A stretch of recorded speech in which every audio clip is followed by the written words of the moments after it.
Hello everyone, এখন আমি ভাবলাম রাস্তা থেকে আমি ব্লগটা শুরু করলাম। আর এখন আমরা আছি গঙ্গাসাগরে যাচ্ছি, মানে লঞ্চ ধরবো বলে গঙ্গাসাগরে যাবো। আর এই দেখো এখন লঞ্চ করে যাচ্ছি, কত বক উঠছে। আর এখন এসেও গেছে, এবার লঞ্চ থেকে নেমেছি, কত ভিড় দেখো। তারপর আমরা এই লঞ্চ থেকে নেমে বাসে চাপলাম। বাস থেকে না এখন এসে গেছি আমরা আশ্রমটা, মানে যে আশ্রমে থাকবো, ভারতসেবা আশ্রম। দেখো মানে কি সুন্দর ভিউটা। এখানে আছে মহাদেব ভালোবাসার, মানে কি বলবো। আর মন্দিরটা ঘুরে দেখালাম। আর এটা হচ্ছে সমুদ্র, ভেবে না যে পুরীতে এসেছি, কি সুন্দর দারুণ। তারপরে চান ফান করে রেডি হয়ে গেছি, এখন পুজো দিতে যাব বলে। তারপরে আমরা পুজোর এখন ডালা নিচ্ছি, ডালা নিয়ে এবার পুজোটা দেবো। কুকুরমণির আশ্রম যেটাকে বলে, মন্দিরটা দেখো বাইরে থেকে দারুণ ভিউ আছে।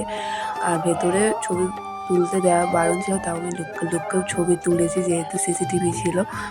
দেখো ঠাকুর, মানে হনুমানজি আছে। তারপরে পুজো দিয়ে আসার পর মেলা ঘুরলাম। মেলা মানে অল্প মেলা বসেছিল। তারপর সন্ধ্যাবেলার ভিউটা দেখো, ওই দেখো মহাদেব।